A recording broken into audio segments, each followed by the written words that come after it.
Hasta ahora que yo sepa, no. Sé varias que me han consultado de Argentina, de España, una de Italia, pero no mucho más que eso.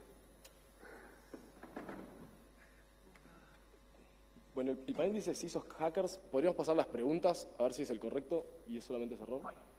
Sí, perfecto, nos quedamos acá. Ahora, la idea de este panel es unir nuevamente dos comunidades muy diferentes, ¿no? Una es de abogados y jueces que tenemos de aquel lado. Por favor, un aplauso, le damos la bienvenida.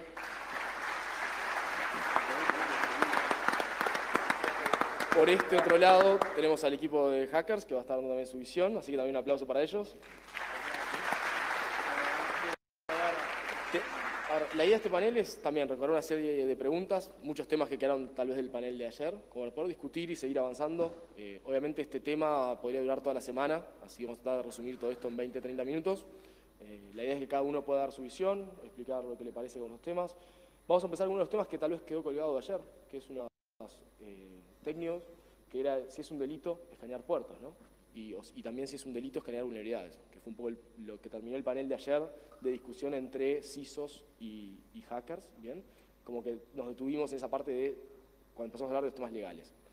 Les pido que a medida que vaya hablando, si pueden presentarse rápidamente de qué hacen, a qué se dedican y demás, como para que todo el resto del público, tanto aquí como los que están haciendo streaming, puedan verlos. Les pido también que por favor utilicen el micrófono para todos los que están desde afuera viendo por streaming, ¿ok? Entonces, me gustaría que empiece primero tal vez Manuel, respondiendo a la primera pregunta, que es la de, bueno, si es un delito el escaneo. Obviamente Manuel viene de Argentina, nos va a hacer su visión local, y bueno, después seguimos a nivel local. Bueno, yo he estado esta mañana, para los que no estuvieron, soy Manuel de Campos, juez nacional de criminal de instrucción, y bueno, me dedico a utilizar herramientas y este tipo de cosas en las investigaciones. Allá en Argentina está legislado como delito el acceso ilegítimo, ¿no? El escaneo de puertos es, como sería en la teoría del delito, un acto preparatorio. Ustedes saben, los penalistas del sistema, el simple escaneo, que es, para el resto de abogados, me imagino que conocen, es probar a ver si está abierto. Sería como ir tocando las manijas a las puertas, en que podemos entrar. Yo creo que el simple escaneo no, si nos ingresa. No sé si alguien más del lado de enfrente o alguno de mis colegas quiere decir alguna otra cosa. Creo que es bastante obvio de que escanear puertos no puede ser un delito. O sea, Internet no funcionaría. Se acabó. O sea, si lo hacemos un delito, me parece que hay una tendencia al control, a chao democracia, y eso no está bien. Hola, yo soy Wanzo, Arturo Busleiman, me dedico a seguridad informática y trabajo en una empresa que se llama MKit de Argentina, en un rol de estrategia y desarrollo. Sí, creo que en esto estamos todos de acuerdo, no hay mucho más para discutir. También quizás acá habría que meter una pequeña palabra por ahí que cambia un poco, que es el tema de la intención. Yo puedo escanear a veces y no es lo mismo escanear un par de puertos, que ya empieza a escanear los 65.000. Evidentemente también hay algo... Shodan hace eso. Shodan, por ejemplo, hace eso, exactamente. Nosotros, por ejemplo, cuando trabajamos y estamos haciendo algún tipo de investigación, vamos a suponer, quiero encontrar dispositivos industriales en Uruguay, me cambié de país, en Uruguay, y quiero saber cuáles son esos dispositivos industriales, tengo que escanear todo el rango para buscar ciertos puertos determinados. Pero también está el tema de la intención, y que sé que de parte legal es muy complicado a veces medir la intención, de decir, no, yo lo estoy haciendo con buenas intenciones. Pero ¿cómo haces para probar que efectivamente también tenés esas buenas intenciones? A veces pasa que no conocemos bien el software, y se dispara y te escanea todo el puerto. Vamos aprendiendo. Sí. Script Kids. También pasa que, puede ser sobre un dispositivo, algo está tan mal programado que un escaneo de puertos normal, sin nada extraño, haga que se bloquee un dispositivo, y eso genera una problemática. Por más que no haya habido una mala intención, el mal desarrollo del software puede darte vuelta a la intención. Más allá de las intenciones, lo cierto es que lo que es delito es el ingreso. Si no entras, no me importa qué intenciones tenías, o sea, no se pasa a analizar la intención. Es un delito de peligro abstracto, o sea, el solo hecho de entrar, aunque no causes ningún daño, aunque no saques información, configura el delito. Entonces, con eso es suficiente. Yo ahí hago una pregunta, dale. O sea, tomando esa cuestión del peligro abstracto, a mí me parece que estuvimos todos de acuerdo en este tema del escaneo de puertos, que fue como, no, pasemos a un tema más álgido, decís. Sí, qué bueno, que unánime todo. La ley no le garantiza en Uruguay nada. O sea, hoy por hoy, digamos, en Uruguay, que creo que en Argentina ustedes lo conocen más, pero tampoco, es decir, derecho a escanear los puertos. Hagamos quilombo entonces. ¿Qué pasa si yo te escaneo tu empresa? Estoy escaneando normalmente, como decíamos recién, y tu servidor se cae y te genera un ataque, entre comillas, no fue un ataque, lo hice sin querer, se cae por denegación de servicio. Juicio Microsoft, obvio. La pregunta es, te mando a todos mis... Este detalle, no menor, no está resuelto en general en las legislaciones, o está resuelto de una manera súper punitiva. Si, por ejemplo, esto pasara en Canadá o en Estados Unidos, vos irías en cana. O sea, no habría ninguna duda que irías en cana. ¿Qué genera eso? Problemas. ¿Problemas por qué? Porque probablemente si algún día pasa eso, vos te vas a tratar de esconder de la manera más sofisticada posible. Yo como empresa no voy a saber qué carajo pasó, esa es la realidad. Y en el medio, si te agarro, capaz que estés 3 años adentro de una prisión preventiva, donde te van a aplicar esto que decían hoy de no computadora por 3 años. Ese sistema no le funciona muy bien a nadie. Ni a veces, a mí me llama poderosamente la atención, yo investigo estas cosas, en algún pasado fui abogado, me vestí especialmente para hoy, a los efectos de poder sumarme a los colegas, pero me preocupa cuando la ley no toma en cuenta la práctica de quienes ejercen esta profesión, porque en el fondo es una profesión, y en particular la actitud hacker, o si se quiere la mística o la forma de trabajo hacker, por ponerlo de una forma elegante, me preocupa cuando eso no está tomado en cuenta. Yo creo que ahí, capaz que mis colegas tengan algo que decir, que están más en la práctica todavía que yo, mi sensación es que existe una brecha muy grande. Entonces, ¿cómo podemos, de alguna manera, reconocer las mejores prácticas? Porque entre ustedes tienen códigos, esto no es que es un Far West. Yo sé que acá el presentador anterior dijo, no, esto es la diligencia, el Far West, faltaba que viniera Bonanza, ¿no? Y cuestión... Esto no es así, o sea, ustedes tienen códigos. La pregunta es, ¿cuáles de esos mejores códigos debemos proteger y cuáles otros deberíamos decir, esto no es aceptable? Entonces, ahí creo que hay un juego entre el derecho y la práctica que como comunidad habría que reflexionar. Y lo bueno de este evento es que ha juntado una comunidad de gente para hablar de esto. Y eso no es menor, así que antes que nada, felicidades por eso. Y aprovecho, a su modo lo de Fabricio, hacer una consulta ya local, ¿no?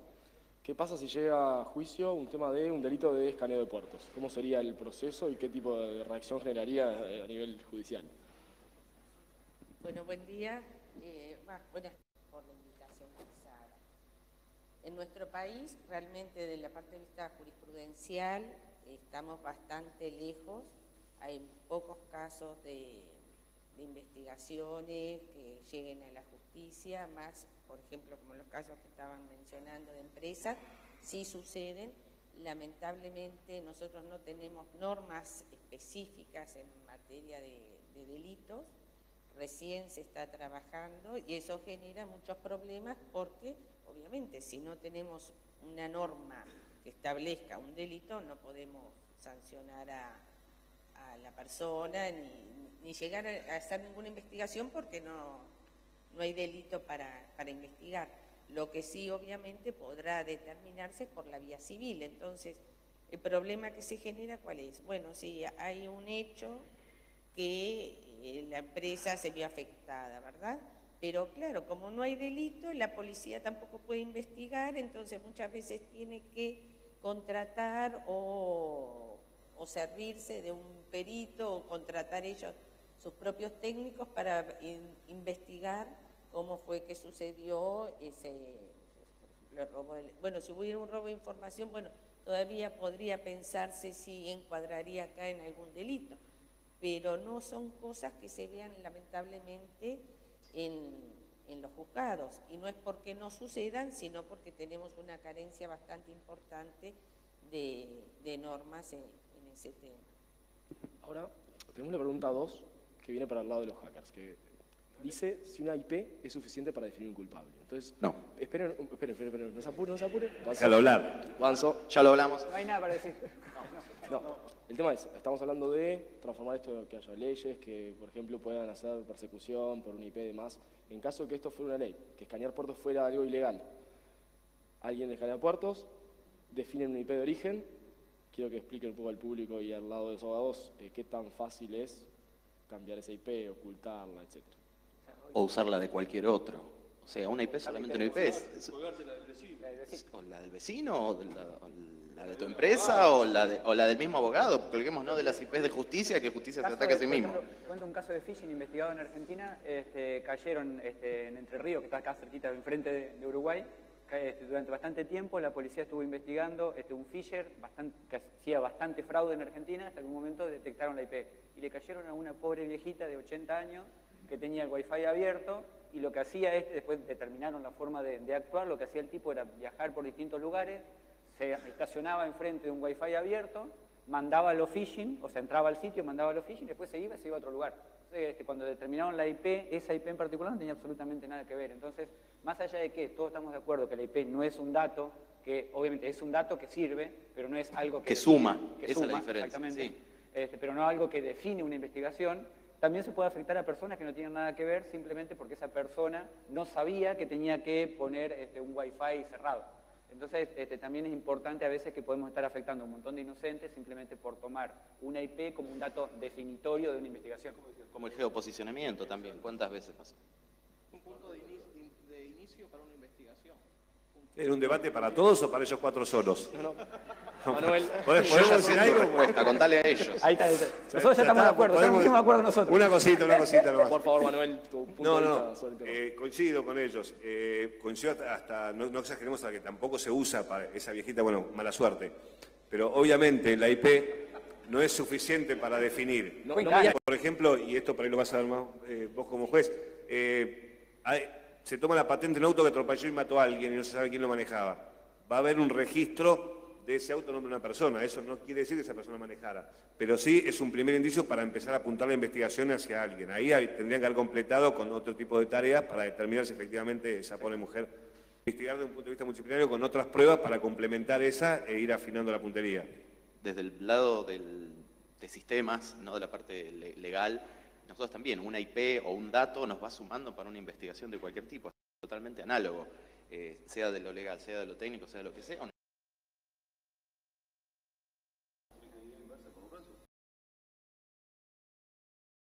Ya del señor, porque yo no te puedo decir si fue algo dirigido, de hecho estamos seguros que no fue algo dirigido porque afectó un montón de empresas, pero ese es un indicio.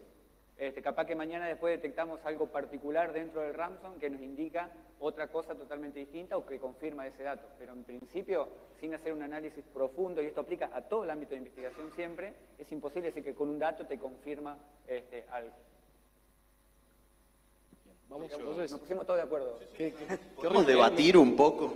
Olvídense, del año que viene no está ninguno de ustedes. A ver, vamos a la tercera pregunta, que es algo que es recurrente. Los nodos Tor, es una forma de ocultarse, ¿verdad? Una forma de ir a las redes anónimas o supuestamente anónimas. ¿Bien? Puedes ejecutar un nodo Tor en tu servidor, ponele. O en Ilegal, tu casa, o lo que sea. Esto es ilegal, por eso me gustaría más del ilegal, lado de los abogados que nos den su visión de esto. Si encuentran, por ejemplo, un delito, llevamos un IP y detrás en realidad también hay un nodo Tor, ¿no? ¿Qué tal? No cuente más detalles. No, el pelado no sé quién es. A ver, Matías Jackson, yo soy aspirante a profesor de Derecho Informático y investigo sobre estos temas.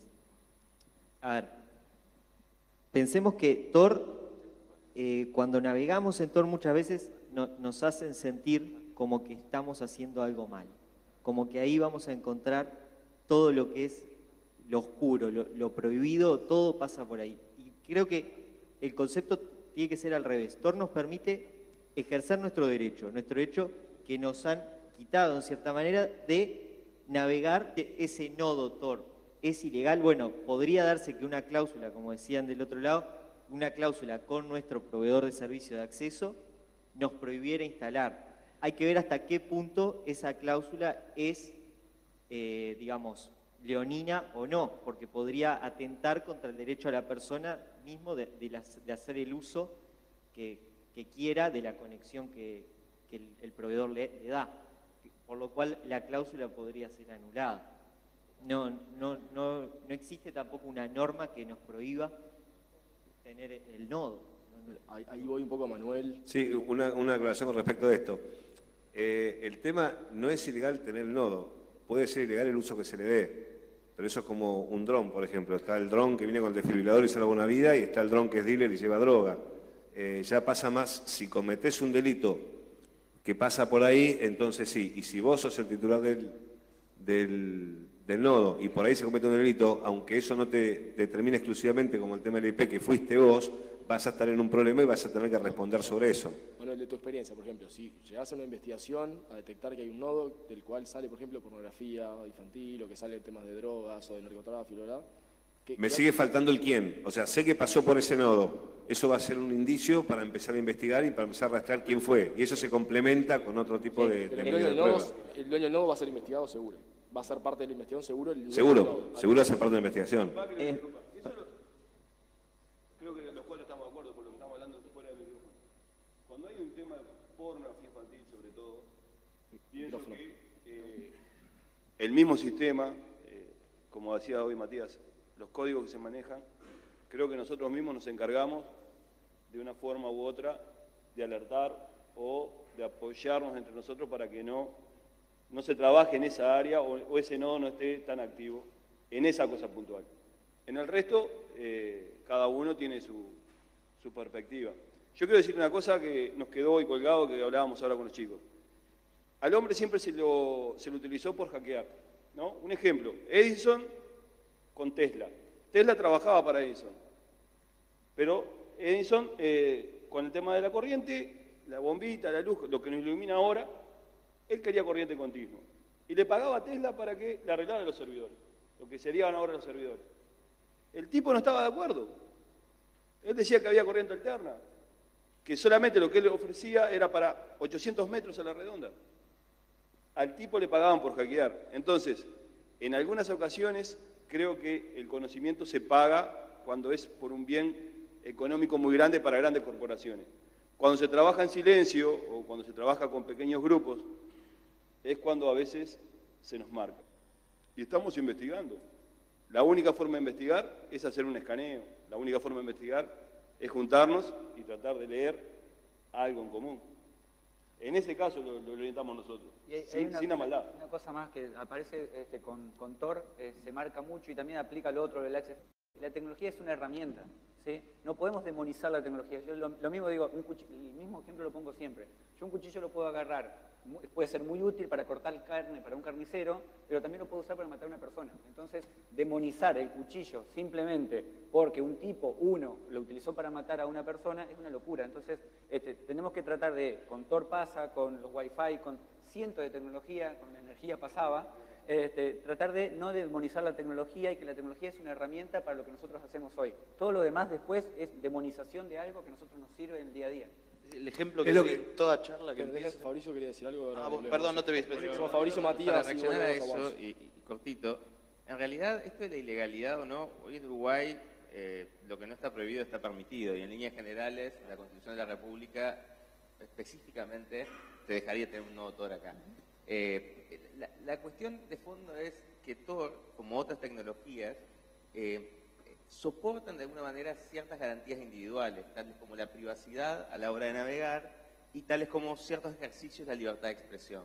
Entonces, en realidad uno tendría a decir que este tipo de tecnologías, bajo ciertos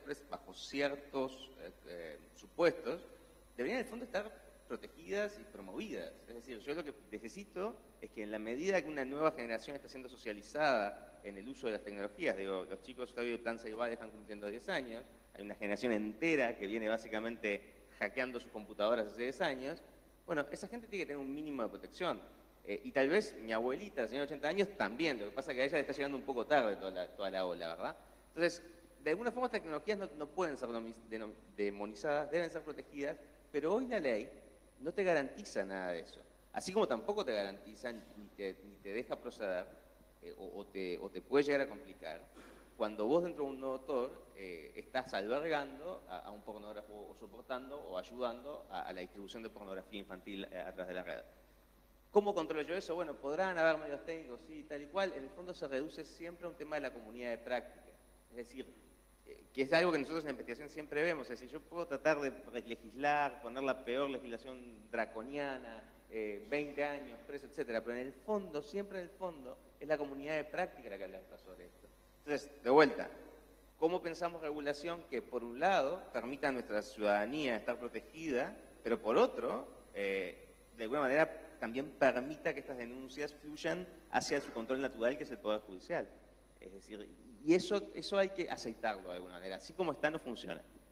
Claro, lo que pasa es que prácticamente no hay nada legislado y nada regulado. Y yo creo que la regulación tiene que ser interdisciplinaria, no podemos participar de abogados solos, ni técnicos solos, sino que tiene una técnica legislativa con el enfoque multidisciplinario.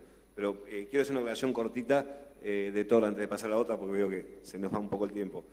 El tema con Tor es que estoy totalmente de acuerdo con lo que decía. De hecho, yo había puesto el ejemplo del dron hace un rato. Las herramientas no son buenas ni malas, sino depende del uso que se le den. El tema con Tor es que, no sé qué porcentaje, pero casi todo el negocio ilegal de armas, de drogas, de sicario, de pornografía infantil, pasa por Tor, justamente porque otorga un manto de anonimato que no lo dan los buscadores abiertos. Y por WhatsApp. Entonces, si bien no se demoniza... No te corte. ¿Cómo? Lo mismo que WhatsApp, ¿no? Yendo un poco a lo que decía Cristian de monitorear tecnología, también. Bueno, ahí... Lo peor es que Tor ni siquiera es la única red. Cualquier red... Hablamos anoche. Claro, cualquier red que va por abajo, no es que se demoniza, pero se tiene la idea de que por ahí pasa todo lo malo, lo que Claro, no puede pero pasar por arriba. Ahí es justamente donde caemos. A eso voy. Ahí no hay que caer, porque no es, hay gente que la usa bien y quien navega ahí por una cuestión, como decía él, de privacidad. El tema es buscar el equilibrio entre esa privacidad y la seguridad para que si se cometen todos esos delitos por ahí se los pueda investigar. Ese es el punto al que creo que tenemos que llegar. Matías, querías decir algo, ¿no? ¿Cómo? No, Matías creo que... Justamente que... se me fue lo que quería No importa. Tranquilo, vamos al siguiente. Estás pensando en Tor. Pasamos al siguiente y se nos va. Ahora sí. Siguiente. Y respondemos, Matías, si querés. El tema de access point falsos, ¿no? Hoy está súper aceptado a nivel de tecnología crear un access point. Cualquiera con el celular puede crearlo, con lo cual replicar access point verdaderos es algo muy simple, bien, y hay muchas técnicas hoy de hacking sobre eso, de interceptar el tráfico, modificarlo, y tal vez alguien termina enviando tráfico que no quería enviar. Creo, Primero empezamos por la parte legal, ¿no? ¿Qué tan creo, legal? creo que estamos No. de vuelta en lo mismo que en el escaneo de clave, después si se accede al dispositivo, si se toma información, si esa información después se usa, pero seguimos en el ámbito preparatorio. Quizás se pueda hablar de una tentativa, pero no creo que sea punible por sí sola, pensando en los principios del derecho penal de que haya una ley previa que garantice que luego se pueda punir esa actividad. Creo que se comporta de la misma manera que decía el colega. Lo que sí es como resaltar la diferencia, quizá que en Argentina sí existe un delito de mero intrusismo, que acá no. Acá hubieron proyectos de delitos informáticos, ninguno se llegó a aprobar. Desde el 2001, que es el convenio de Budapest, han habido 3 proyectos aquí, todos con sus vaivenes y sus críticas, pero ninguno ha sido aprobado y ninguno incluso preveía el mero intrusismo, sino que se exigía como que la actividad tuviera un daño, tuviera esto se llama principio de lesividad, que generara un daño realmente para ser punida, si no, no tiene sentido que el derecho penal actúe. Sí, no, lo único que allá se lo toma como un delito de peligro abstracto para hacer la violación de domicilio. O sea, no se exige que con el solo entrar a un domicilio sin autorización ya se configura ese delito, sin perjuicio que después no robe nada, no rompa nada, simplemente entre y salga. Y yo creo que sigue el mismo esquema de tipificación el delito del acceso indebido.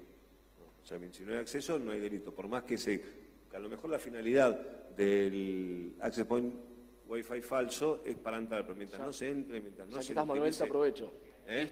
Esto atado a temas de allanamientos digitales. ¿Cómo lo ven de cada lado? ¿Te referís a búsquedas? Utilizar tecnología, técnicas de hacking para ayudar a un juicio, para poder acceder al teléfono de un delincuente o alguien que está investigado. ¿Quién te asegura? Ahí se acaba de crear una industria maravillosa ahí, porque la tecnología para hacerle creer al investigador remoto de que está efectivamente tomando pruebas o haciendo lo que sea, ¿quién le asegura que está en el sistema que tiene que meterse? No, pero ese ya es un punto más allá de lo que pregunta Mateo. también El tema es de la privacidad si del se usuario. puede hacer o no. Técnicamente se puede hacer de De todo. vuelta, En Uruguay, digamos, si yo estuviera trabajando en el juzgado con la doctora y tuviéramos la necesidad, por ejemplo, de acceder a la computadora de alguien por medios no santos, por ejemplo, alguno de estos caballeros que está acá. Yo soy ateo, lo mío santo y no santo no me en cosas, metidos en cosas extrañas, sabemos que están en... Entonces, bueno, decir, ok, ¿qué herramientas voy a usar? ¿Con quién voy a hablar para hacer esto? ¿Dónde hay algo que me dice eso en Uruguay? En ningún lado, ¿ok? Ok, entonces, bueno, vamos a usar, no sé, estas herramientas están licenciadas porque supuestamente son las que se usan estándar en la industria. Si esa herramienta tiene una vulnerabilidad o no, nunca me voy a enterar. De hecho, paso el aviso, el gobierno uruguayo, a los efectos de escucharnos a todos, compró básicamente una herramienta licenciada o no, que se llama El Guardián, que tiene algunas particularidades, no es tan terrible como la pintan, pero en los hechos es el mismo problema. Es decir, ok, yo voy a comprar tecnología para básicamente interferir las comunicaciones de mis ciudadanos. ¿Por qué lo voy a hacer? Bueno, porque, a ver, ya lo hacíamos de antes, ¿no? O sea, lo hacíamos de antes con tecnología que era casera, así, tipo onda, con pinchos y cosas, y era cualquier cosa. Exacto, nada estaba centralizado, lo hacía cualquier comisaría en cualquier lado, o sea, era un desastre, digo, un chiste, un mal chiste, o sea, digamos, ¿no? Pero eso es lo que pasaba en Uruguay, que está hiper documentado como pasaba. Y a veces la justicia operaba con eso, lo cual es tipo... Es que operábamos con eso hasta hace muy poco, el Guardián, y no todas las... Hoy por hoy, el Guardián funciona con el Ministerio del Interior, pero hay otras dependencias, por ejemplo, que sigue con el sistema viejo. Lo cual nos lleva al problema de regular esto. Es decir, ¿por qué? Porque no toda esta tecnología puede comprarse así como así. O sea, una de las críticas que yo he hecho bastante vocalmente sobre estos temas es, sobre esa pregunta en particular y sobre otras tecnologías para trabajar, es, esto no puede ser que venga cualquiera, les venda en secreto cosas, consejo acerca de qué es lo que tengo que comprar o qué no, y qué respeta o no determinados principios y preceptos de mi país. Si viene el hacking team a venderme cosas, como pasó en Uruguay, ¿tá? Y el gobierno uruguayo decide no comprarles porque esencialmente, según los reportes de prensa, no tiene dinero, porque si no le compraba, ¿tá? De como decir... ya habían comprado el Guardián además. Que estamos cubiertos y qué sé yo. Y uno ve después en Wikileaks y en otras cosas los diálogos, porque el hacking team obviamente fue filtrado. Uno dice, por Dios, menos mal que no compraron. Pero uno ve los diálogos acerca de las preguntas sobre esto, y uno dice, bueno, no, pero Fabricio, vos estás con toda esta onda de la seguridad, los derechos humanos, pozo, libertario, cuestión. No, viejo, yo estoy a favor de que sí, ya que lo van a hacer, porque básicamente el Estado tiene una estructura de seguridad, háganlo bien y no pongan a miles de personas en riesgo por hacer las cosas mal. Bueno, la NSA entonces lo hizo bien, la CIA también lo hizo bien. No, desarrollaron sus propias herramientas. Un poco exagerado. No le compraron a nadie. Bueno, exploit supongo que sí. Juanzo, acá estamos... Perdón. No, quería decir una cosa.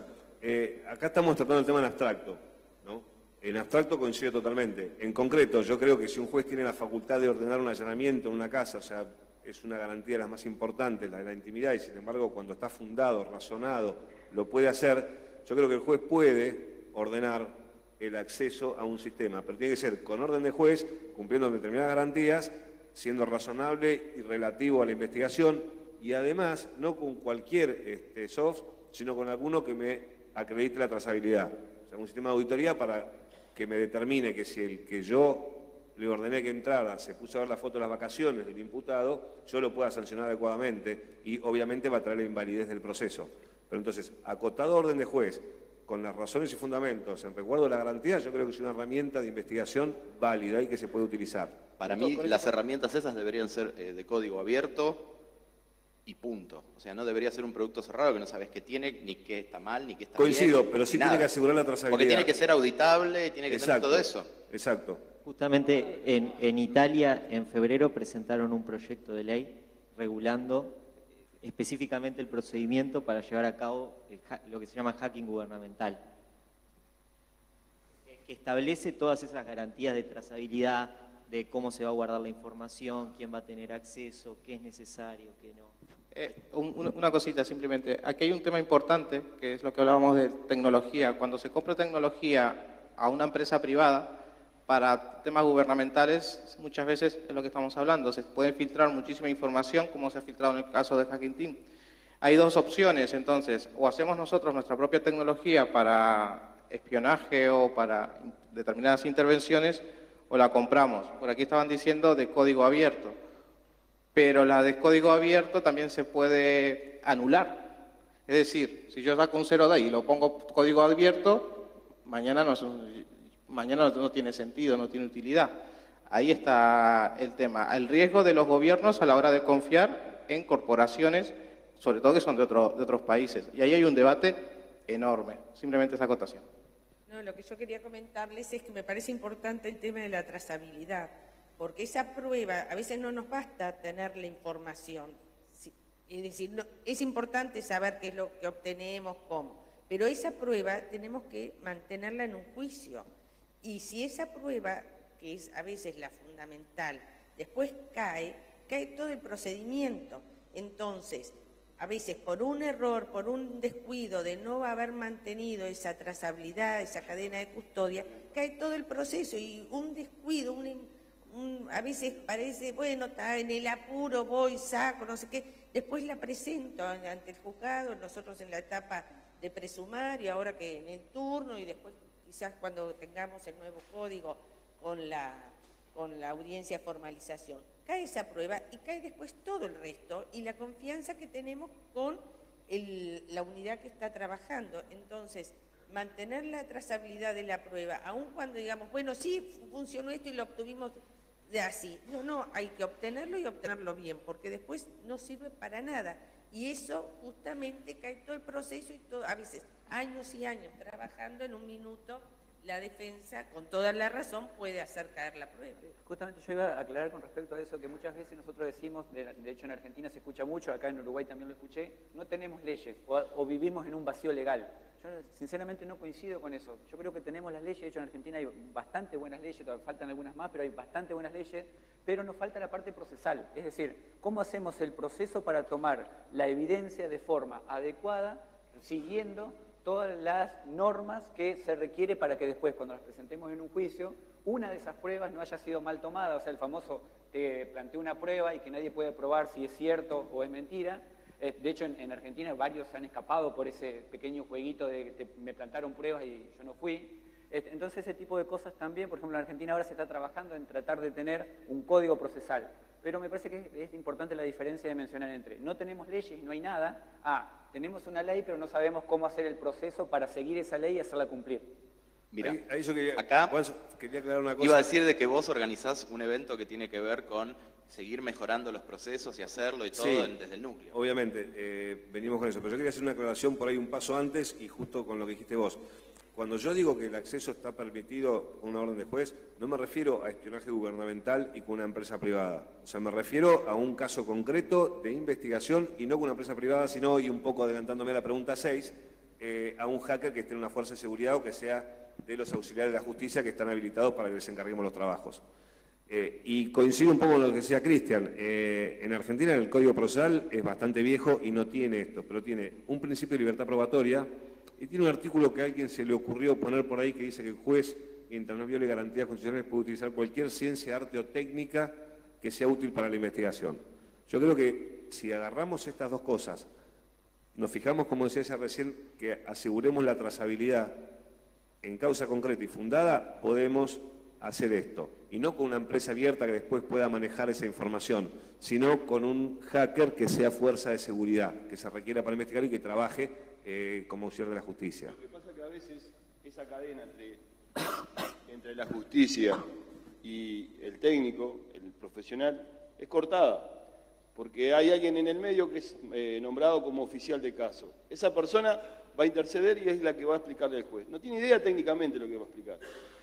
Entonces, el trabajo que realizan los técnicos a veces se ve impedido o se ve mal formado, porque cuando le llega al juez le llega totalmente diferente. Bueno, esa es una cuestión netamente y procesal. pasa acá, pasa en Brasil, pasa en Argentina. Entonces, si tiene que haber una comunión, si buscamos una comunión, señores, siéntense en los jueces con los técnicos, y si quieren estar los jefes, bueno, todo el protocolo que tiene que estar, que se sienten. Los jueces que saben son los técnicos, no es el tipo que está sentado en el piso 7 con aire acondicionado. El juez y el fiscal tienen que estar directamente con los técnicos.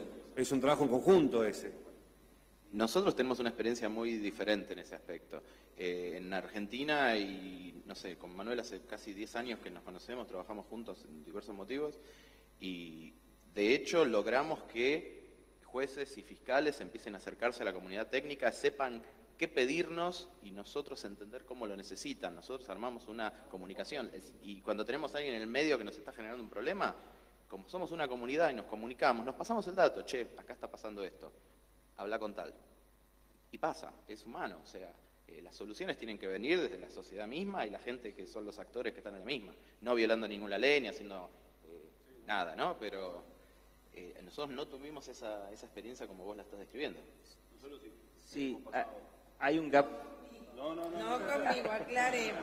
Sí. Me parece Ahora que me parece que también hay un tema... Con la única por ahora. Ahora que entre casa sabemos que está todo bien. Acá nosotros hemos enfocado... Solo para seguir, lo que hay es un gap muy fuerte, como en otras áreas, particularmente en los servicios de seguridad, esto es notorio, en quienes pueden hacer de traductores entre la comunidad técnica y los jueces muchas veces.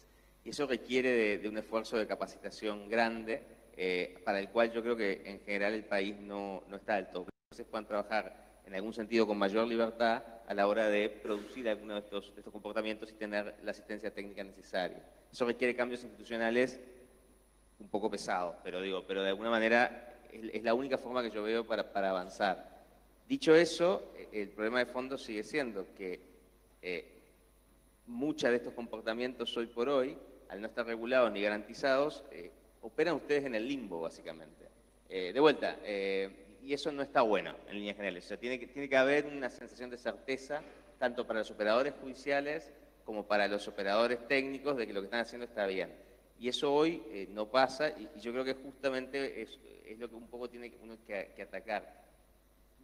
Volviendo, simplemente para que me pareció sumamente importante lo que aclaraba el colega aquí, es que nosotros estamos hablando en general de estas tecnologías para casos concretos.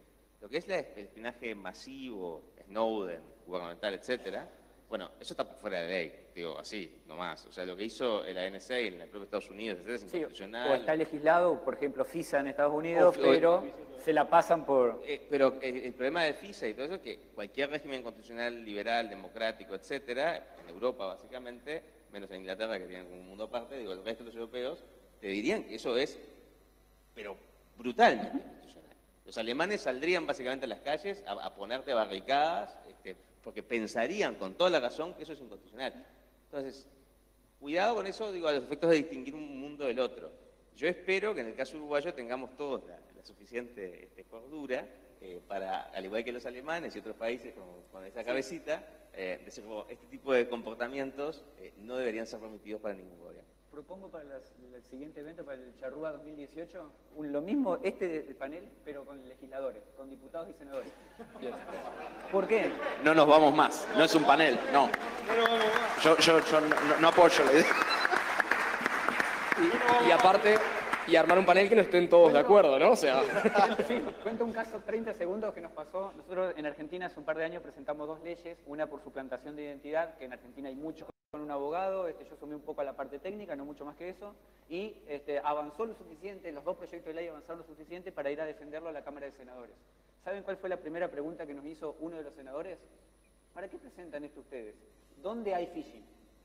Después que le habíamos explicado lo que era el phishing, ¿por qué preguntó eso?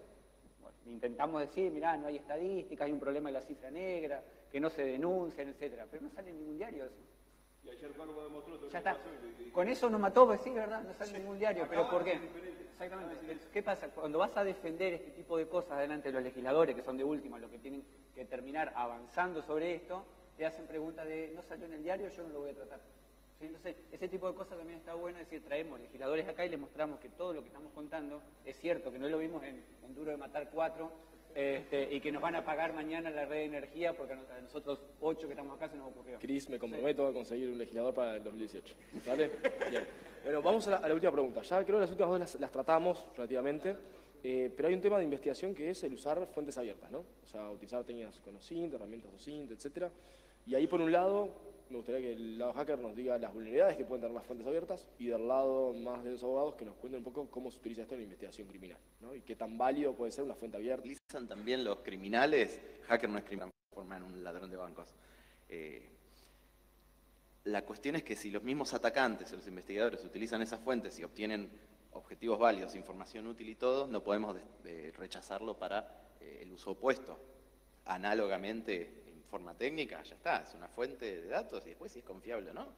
Y el analista de inteligencia asociado tendrá que validar la información. Punto. Sí, respecto a la fiabilidad hay varias cosas. Primero, es una fuente como cualquier otra, como puede ser unos testigos, o sea, la fiabilidad que... Después, por ejemplo, hay que tener en cuenta que mucha de la información que está en las fuentes abiertas es información que pone voluntariamente la propia gente. Constantemente en su accionar va dejando rastros y va poniendo información en un lugar que es público. Esa información puede mentir. Uno a veces ve el Facebook de las personas y son todos felices. Todos tienen un físico bárbaro, todos van a lugares espectaculares de vacaciones. Y a lo mejor es la foto que se sacó y te transmite una idea distinta de lo que es. Entonces, las fuentes son útiles. Es un medio muy bueno para obtener datos y obtener información en una investigación, pero la fiabilidad también depende del contenido, al margen siempre manteniendo la trazabilidad. Cuento en 2 segundos un caso que tuvimos un abusador de menores, lo mandamos a juicio por 2 chiquitas, lo condenaron a 10 años y durante la instrucción el fiscal encontró un CD con otras imágenes y pidió que se volviera a la investigación. Nos mandaron los CDs y claro, eran hechos de hacía 10 años y se veían unas chiquitas nada más que la cara y la foto de esas chiquitas. Entonces yo llamé a un equipo de técnicos, de gente de biometría, de Policía Científica, de Policía Federal, que dicho sea de paso trabajan muy bien.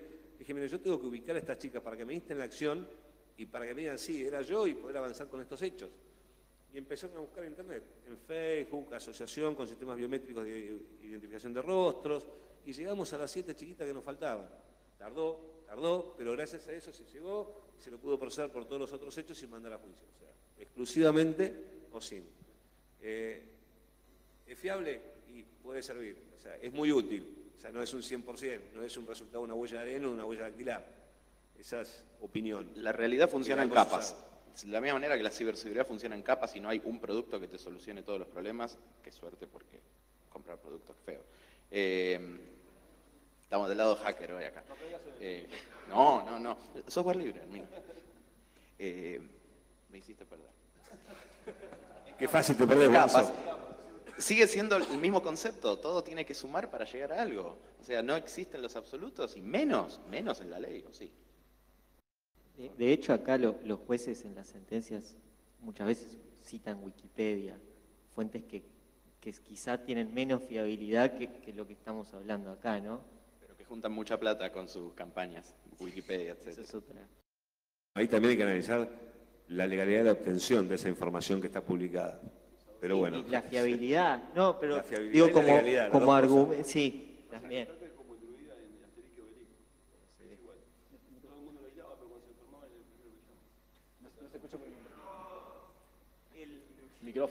A mí lo que me preocupa más de las fuentes abiertas, además de que hay un sitio muy bueno que se puede pichar que se llama ¿Dónde está mi gato? Where's my cat? O algo así.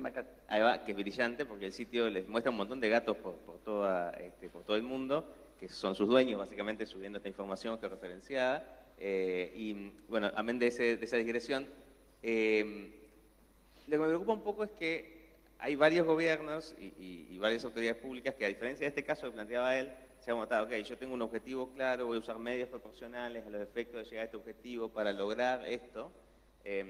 Están desarrollando tecnología algorítmica para monitoreo constante de su población. Entonces, usando señales abiertas. Entonces, frente a eso, uno se pregunta, bueno, a ver, ok, esto es legal, esto es proporcional, esto se hace con fines de manejo de población en algunos casos. ¿Es lícito protegerse de eso? ¿Qué pasa si yo trato, digamos, de configurar muchas de estas fuentes abiertas para que yo, digamos, no aparezca tanto en ellas? ¿Qué herramientas tengo para eso? Y entonces, ahí se convierte en un mundo un poco más complicado y más jodido en general, que es regular la información que otros tienen de uno y cómo yo me entero que hacen uso de ella o no. Y ese mundo es un poco más peculiar, pero es un debate que hoy se refería a los activos que tienen las empresas de datos personales y tal. Hay mucho de eso que está empezando a cambiar y la regulación algorítmica, es decir, las herramientas que trabajan sobre esto, creo que también deberían ser revisadas. Es decir, las potencialidades de eso hoy no son conocidas, básicamente. No se sabe qué va a pasar con eso. Bueno, muchísimas gracias a todo el panel. Por favor, un aplauso para todos ellos.